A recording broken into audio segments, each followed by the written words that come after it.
To enjoy this episode of Forensic Tales ad-free, check us out on Patreon. Patreon.com/Forensic Tales. Forensic Tales discusses topics that some listeners may find disturbing. The contents of this episode may not be suitable for everyone. Listener discretion is advised. It was supposed to be a fun night. A group of moms, neighbors, and friends gathered for an adult slumber party. Alcohol, games, and laughter.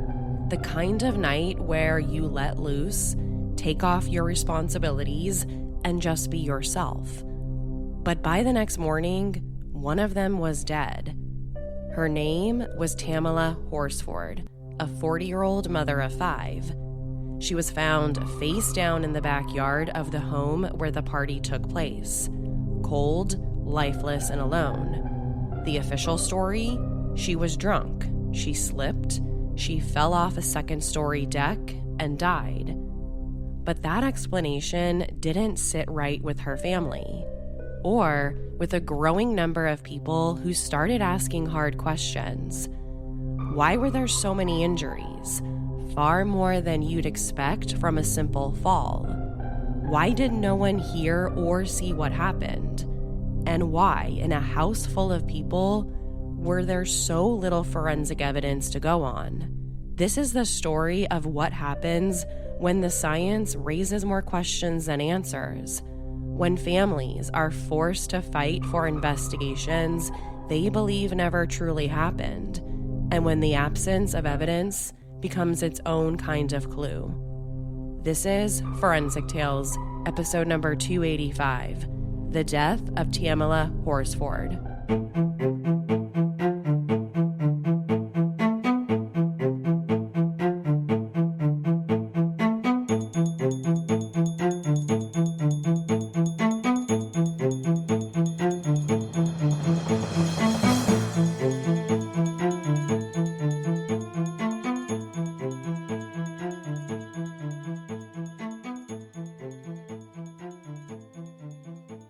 It was supposed to be a fun, relaxing night, a birthday slumber party for a group of football moms in a quiet Georgia suburb. Laughter, drinks, and games carried into the early hours of the morning. But by the next day, one of the women was dead.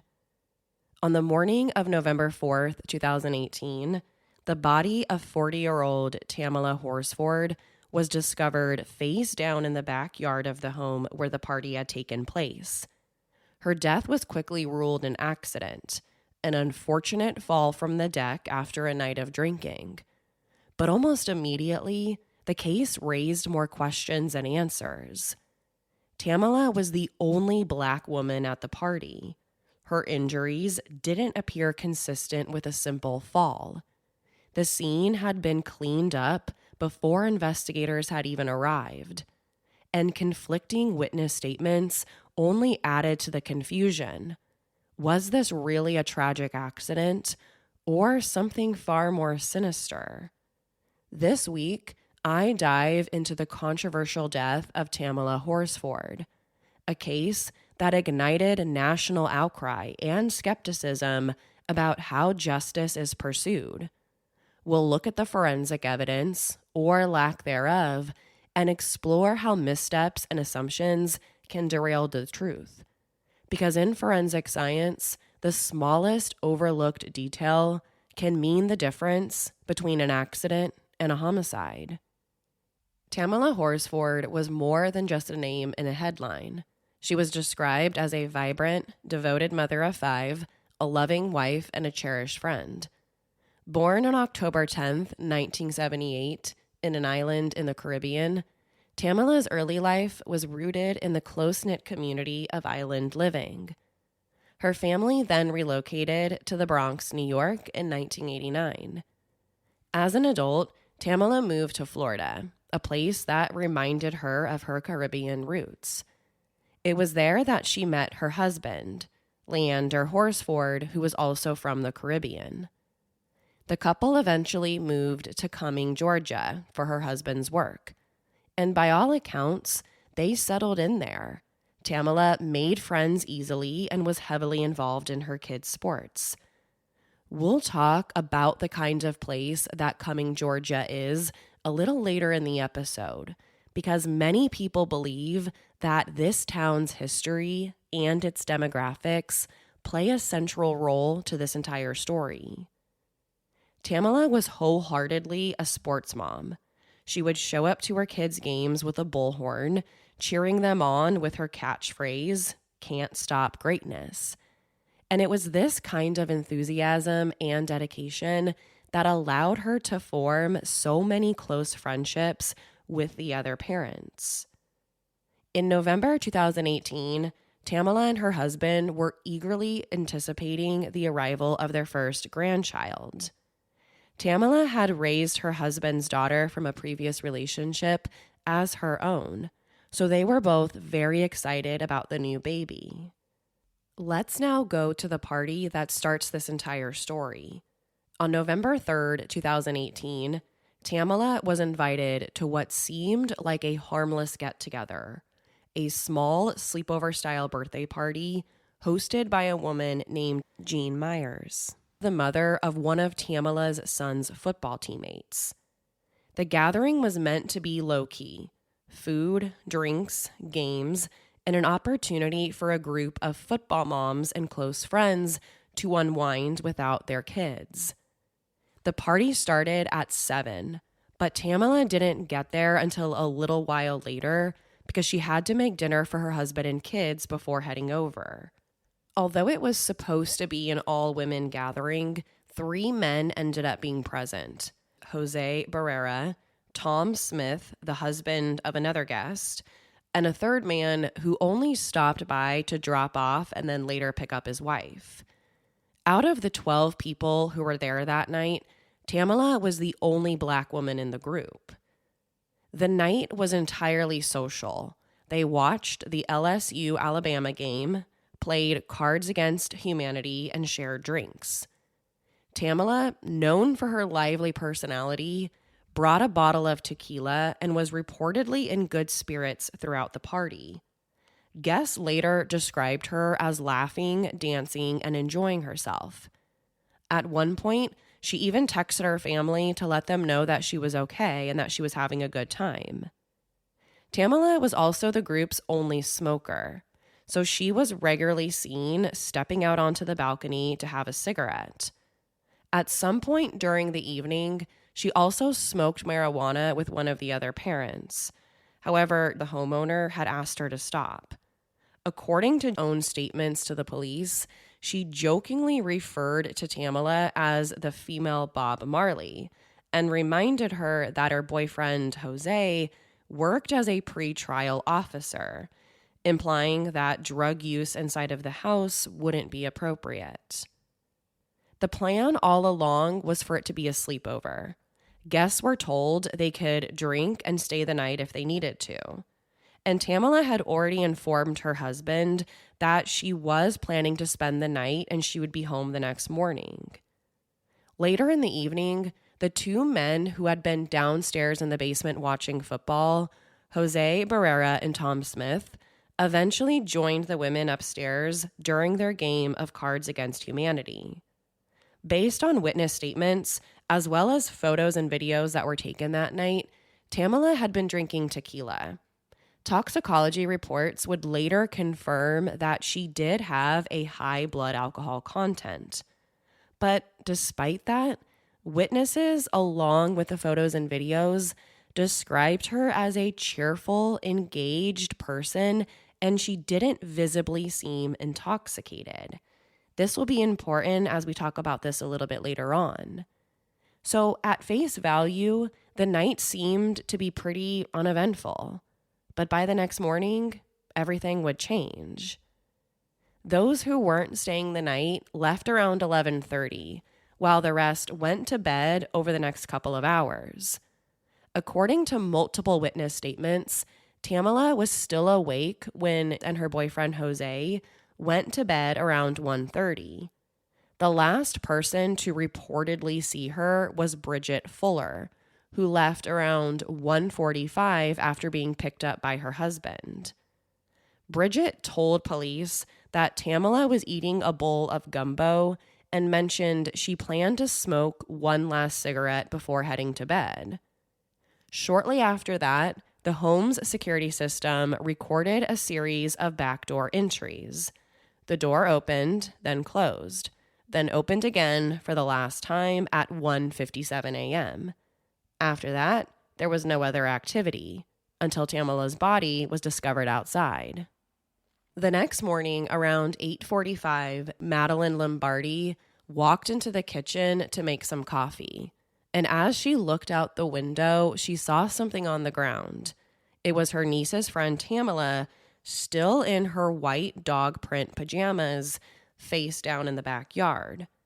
Now, before calling anyone, Madeline said the first thing that she did was run over to her body, kneel down next to her, and said a prayer.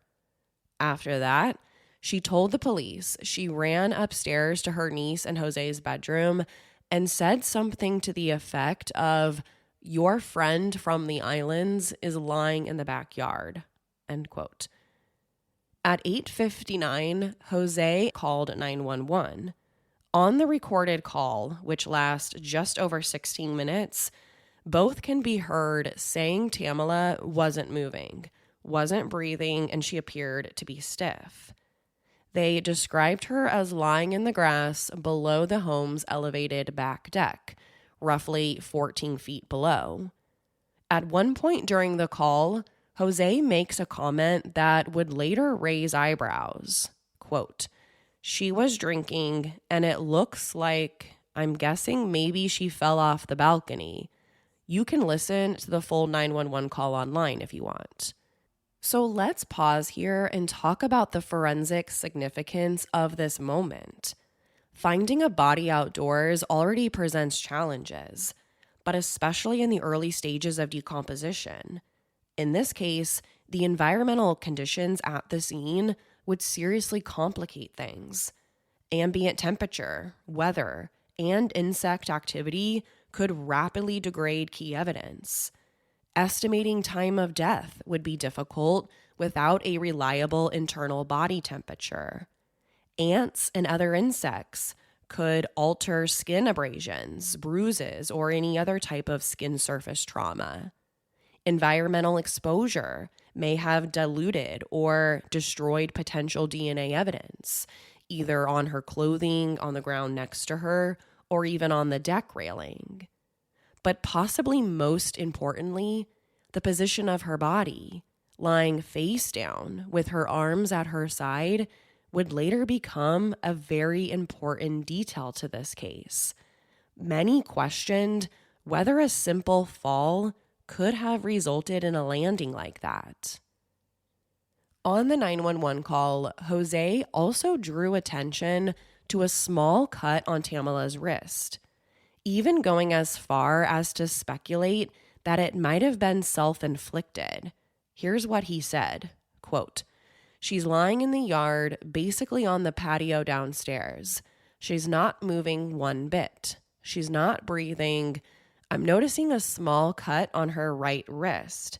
She's not breathing whatsoever. I don't know if this cut was self-inflicted," end quote. When sheriff's deputies arrived on scene, Tamla was still lying face down. Her left arm was bent at what's been described as an unnatural angle, while her right arm remained close to her side. She had visible injuries to her face, wrist, hand, and legs, and one of her wrists appeared noticeably swollen. But despite these visible injuries and the unusual circumstance of her death, no forensic pathologist or medical examiner was called to the scene that morning. Tamla's body was removed and sent for autopsy without a forensic investigator even examining the scene. No rape kit was performed, no fingerprints were collected, no shoe print impressions were photographed. Nothing. We'll talk more about the implications of that a little bit later in the episode. So it didn't take long for investigators to form a conclusion. Almost immediately, the county sheriff's office classified Tamla's death as a tragic accident.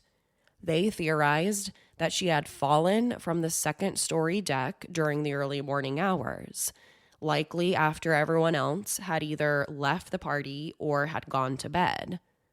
The assumption was that she likely lost her balance, perhaps while smoking or getting some air, and tumbled over the railing to her death. And this seems to be their working theory even before the autopsy was conducted. Let's talk about the autopsy now. The case remained open for nearly 4 months until the Forsyth County Sheriff's Office made its official determination on February 20th, 2019.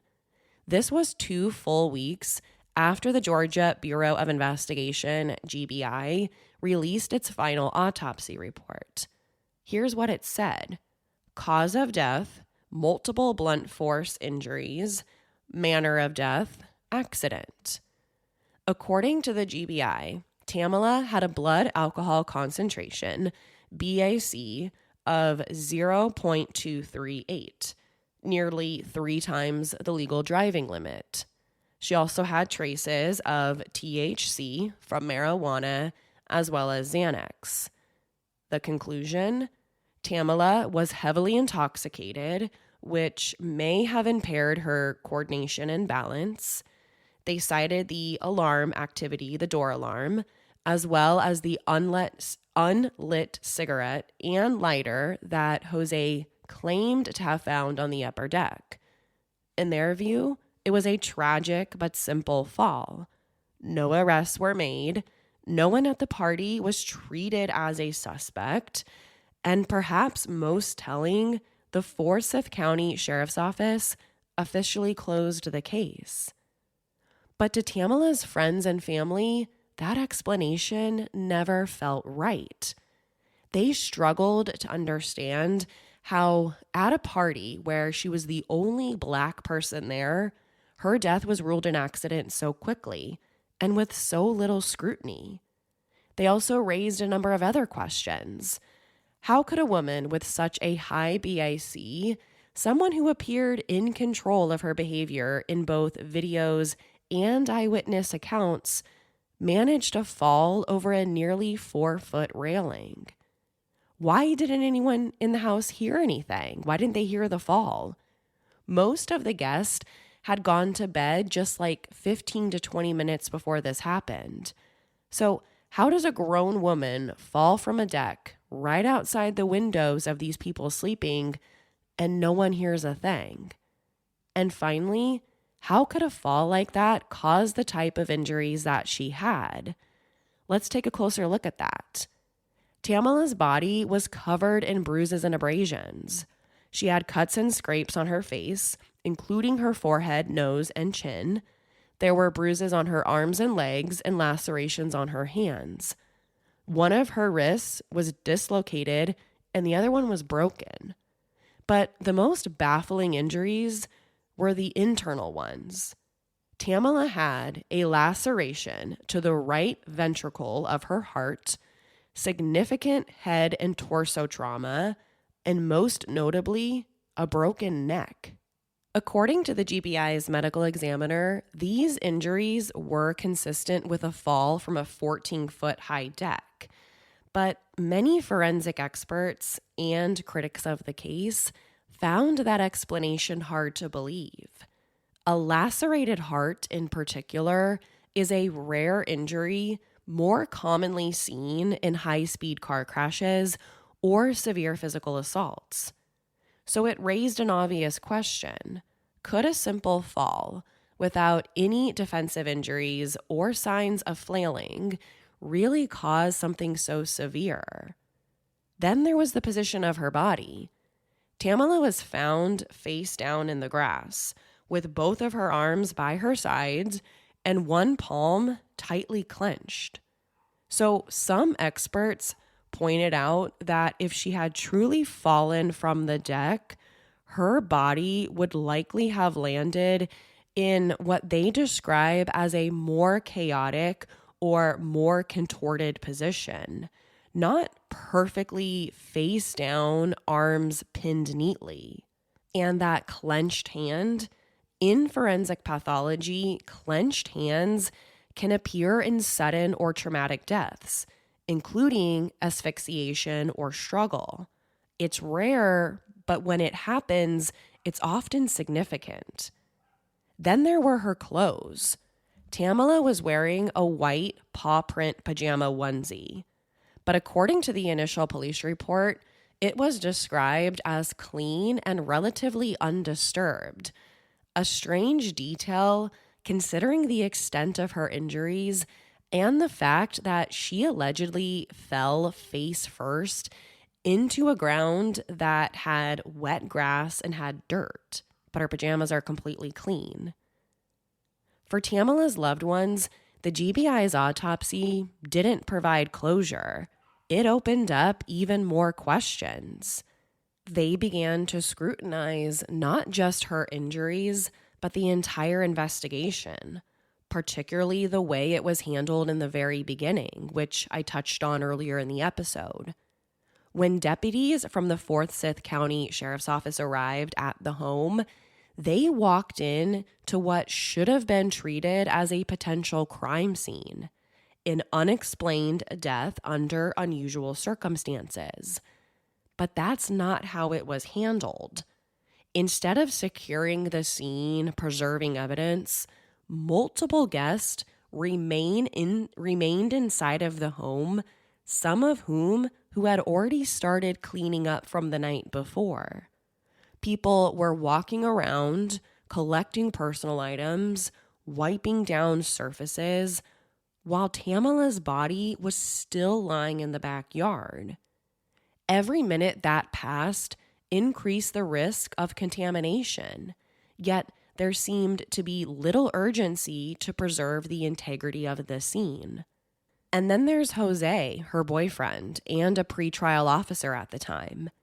He not only walked through the scene, but was later allowed to submit a written statement on his own without being interviewed like a typical witness. No forensic pathologist visited the scene, like I mentioned. No photographs were taken from multiple angles, very basic photographs were. No video walkthrough by detectives.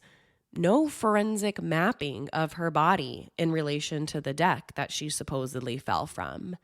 No testing of the railing that she allegedly fell from to see if it was broken, loose, or was compromised in any way.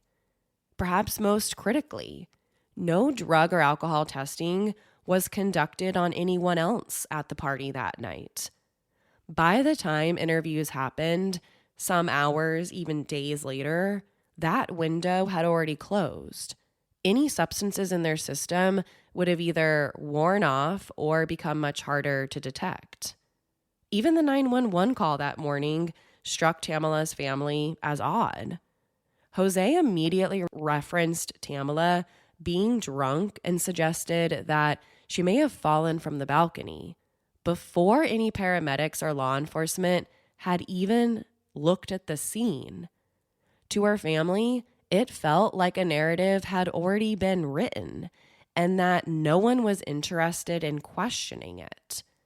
They also say that the way the scene was handled pointed to one of two possibilities: gross negligence or something far more intentional, a deliberate effort to avoid uncovering the truth.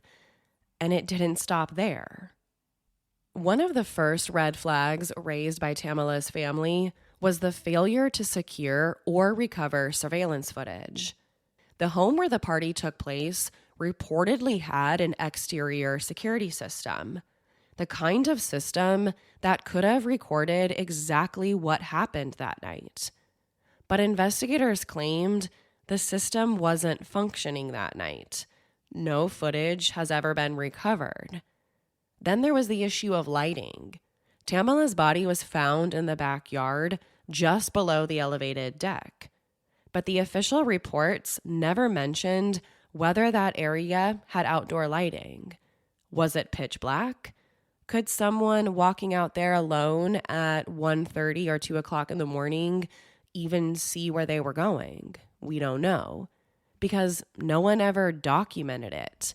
Investigators never noted if the backyard had lighting or if poor visibility might have contributed to a fall or simply a moment of confusion. Beyond everything else, basic forensic procedures were completely overlooked. Tamla's fingernails weren't swabbed for DNA.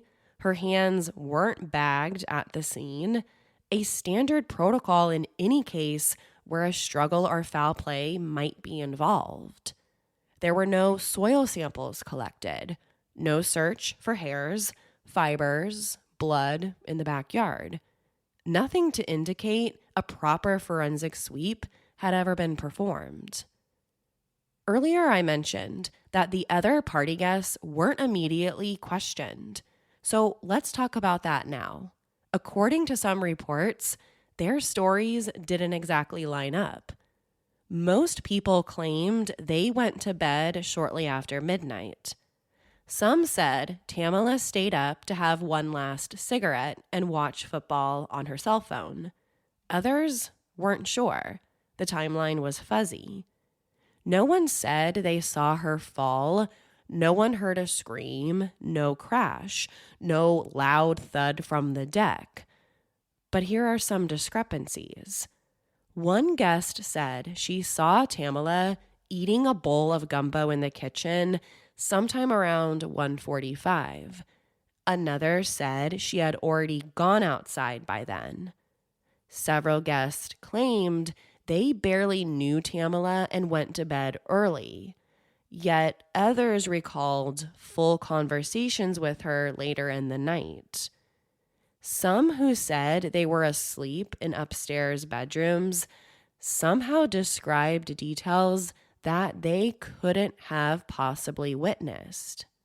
One of the most questionable statements came from Jose Barrera, the boyfriend of the homeowner and the former pretrial services officer.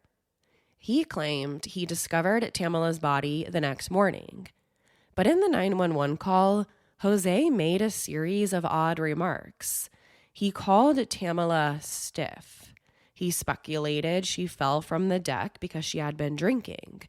He even referenced her drinking tequila, specific details that hadn't even been confirmed yet by the police. So, to Tamla's family, and I know some of that's recap from earlier in the episode, but to her family, it felt less like people were trying to recall what happened. It felt more like they were aligning a story after the fact.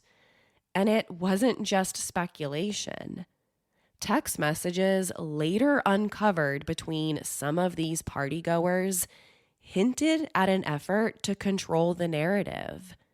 Some suggested avoiding outside conversations and sticking to what they had already told the police. One of these messages read, quote, "We have to be consistent." Another, "Don't say anything else about that night," end quote. Even Jose Barrera, the boyfriend, and again, former pre-trial services officer, someone who many people would consider law enforcement, had a county position. Jose was later fired from that pre-trial services officer position after it was discovered that he illegally accessed the incident report on Tamla's death using his computer, using the county resources without any type of authorization. He used his work computer to access confidential information about Tamla's death. Why would he do that? Fast forward to 2020, nearly 2 years later, the country was in the middle of a racial reckoning. The murder of George Floyd had sparked global outrage, and with it, a renewed focus on racial injustice, especially in cases where Black lives were seemingly dismissed or devalued by the criminal justice system. That's when this case and Tamla Horsford name began circulating again. This time, it started circling across the country. Posts about her mysterious death went viral. Hashtags like hashtag justice for Tamla Horsford gained serious momentum. Celebrities like T.I. and 50 Cent publicly amplified the case, calling for justice and calling for transparency. Public pressure grew louder and louder. So in June 2020, facing mounting public demands, the Georgia Bureau of Investigation, GBI, announced that it would take another look at the case. The Forsyth County Sheriff's Office formally requested the GBI conduct an independent investigation into Tamla's death, reviewing all the available evidence, including autopsy results, witness interviews, and any new leads that might have surfaced. Now, the GBI's involvement did give the case a fresh spotlight, but it also underscored just how much time had already been lost. Critical evidence had been overlooked or mishandled. Potentially key forensic details were now unrecoverable, and memories, already vague, had faded even more. Still, the reopening of the case did feel like a small victory. It signaled that public pressure had made a difference, that Tamla Horsford life and the questions surrounding her death mattered. Then in February 2021, the GBI announced its findings. Despite the lingering questions, the agency concluded that her death was still consistent with an accidental fall. They stated that no signs of foul play were uncovered during their independent investigation, and that there was no evidence suggesting that anyone at the party had caused her death. According to their findings, her high blood alcohol content, along with traces of THC and Xanax, may have contributed to a loss of balance. Her injuries, although severe, were described as consistent with a fall from that height. Once again, the case was closed. But for many, including her family, those findings brought no closure. Even now, many forensic experts remain unconvinced. Could someone have pushed her? Many who have reviewed the autopsy argue that her injuries, especially the internal trauma that we talked a lot about, they aren't consistent with a simple fall. They argue they're more consistent with an assault. Why didn't the injuries match a typical fall? The lacerated heart, dislocated wrist, and multiple abrasions and bruises don't easily align with a 14-foot fall. Forensic pathologists point out that these injuries are rare in these types of falls, and that they're far more common in cases involving a violent struggle or blunt force trauma. Why wasn't a forensic reconstruction ever done? A proper reconstruction could have clarified how her body would have landed, what angle, what speed, what force. It could have helped determine whether her injuries were truly consistent with this type of fall, or if something else might have happened. But nothing like that was ever done. And experts say that was a critical missed opportunity, especially given the inconsistencies in both the physical evidence and the witness accounts. Before we get into the forensic takeaways, we need to talk about something else that simply can't be separated from this story: the role of race. We already know she was the only Black person at the party that night, but what about the town where all of this happened? Cumming, Georgia. What kind of place is it?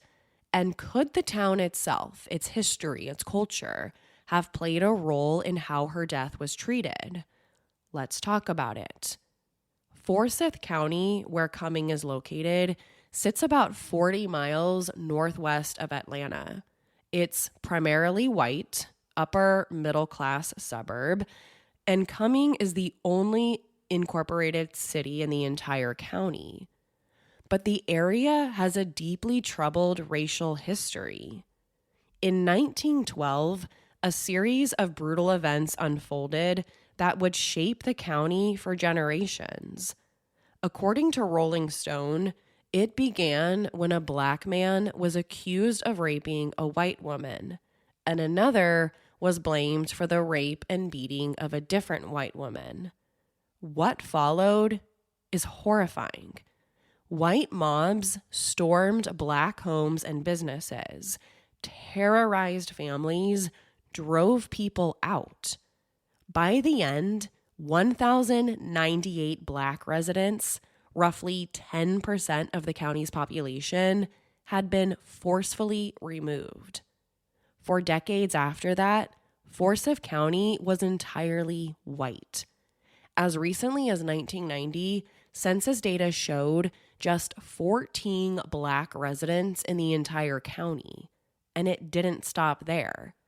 In 1978, civil rights activists organized protests to call attention to the county's history of racial cleansing. But instead of support, they were met with signs from white residents that read things like, "Keep Forsyth white." So when people bring up race in the context of Tamla's death, how could you not? A black woman dies mysteriously in an all-white home in a county with a legacy of racial violence and exclusion, and the case is closed without even a hint of foul play? Race isn't just a backdrop in this case. For many, it's a central piece of the puzzle. Now, the forensic takeaways. This case highlights so many critical forensic issues that I think demand our attention. Injury patterns don't fully align with a fall. The variety and severity of her injuries, including internal trauma like a lacerated heart and a dislocated wrist, raise questions about whether her injuries could have been caused solely by a fall from a 14-foot deck. Lack of comprehensive scene documentation. The failure to secure the scene properly, absence of detailed photographic and video evidence, and lack of forensic testing of the environment compromise the integrity of the entire investigation. Number 3, missing forensic protocols. Basic forensic procedures, such as collecting DNA from fingernails, bagging hands, and conducting a full forensic reconstruction of the fall, weren't performed, leaving key questions unanswered, in my opinion. Conflicting witness statements and potential narrative shaping. Discrepancies in witness accounts and text messages hint at a possible coordination, raising concerns about the reliability of testimonies. Finally, the importance of contextual awareness. The racial dynamics and community factors surrounding the case underscore the need for impartiality and thoroughness in investigations, especially when marginalized individuals are involved. In sum, the forensic gaps and unanswered questions suggest that the official story may be incomplete, emphasizing the need for transparency, accountability, and continued scrutiny in cases just like this. Tamla Horsford's death remains a powerful mystery, one marked by unanswered questions, conflicting evidence, and a family's unwavering pursuit of justice. Her case exposes how crucial thorough forensic work and unbiased investigations are in uncovering the truth, especially when the stakes involve vulnerable individuals in complex social contexts. Though the official ruling labeled her death an accident, the gaps in evidence, the questionable handling of the case, and the doubts raised by forensic experts and loved ones remind us that not all stories are as simple as they seem. Tamla's story calls on us to look deeper, in my opinion, to demand transparency, to hold authorities accountable, and to ensure that justice is truly served for every life lost. As listeners, her case challenges us to confront very uncomfortable realities about how race, privilege, and power can and sometimes influence investigations, and to advocate for a system where every voice is heard and every life is valued. Tamla Horsford deserves more than silence. She deserves the truth. To share your thoughts on this week's episode, follow us on Instagram and Facebook. If you want to hear my personal take on the case, sign up to become a patron at patreon.com/forensictales. After each episode, I release a bonus episode where I share my personal thoughts on the case in more detail. Don't forget to subscribe to Forensic Tales so you never miss an episode. We release a new episode every Monday. If you love the show, consider leaving us a positive review. It helps the show grow. You can also support the show through Patreon. Thank you so much for joining me this week. Be sure to tune in next week for a new case. Until then, remember, not all stories have happy endings. Forensic Tales is a Rockefeller audio production. The show is written and produced by me, Courtney Fretwell. If you'd like to help create compelling new cases, fund research, and assist with production and editing costs, you can support the show with a small monthly contribution. In return, you'll be one of the first to listen to new ad-free episodes and gain access to exclusive content. To learn more, visit patreon.com/forensictales. Forensic Tales is a podcast made possible by our Patreon producers: Tony A., Christine B., Sherry A., Michael D., Nicola, Megan G., Ureli, Jerry, Ann F., Carol A., Shannon D., Marianne C., Lois B., Lynn H., Ashley H., Danielle D., Chrissy D., Brett R., Luz Raquel, and Christine K. If you'd like to become a producer of this show, head over to our Patreon page or email me at courtney@forensictales.com. For a complete list of sources used in this episode, please visit forensictales.com. Thank you for listening, and see you next week. Until then, remember, not all stories have happy endings.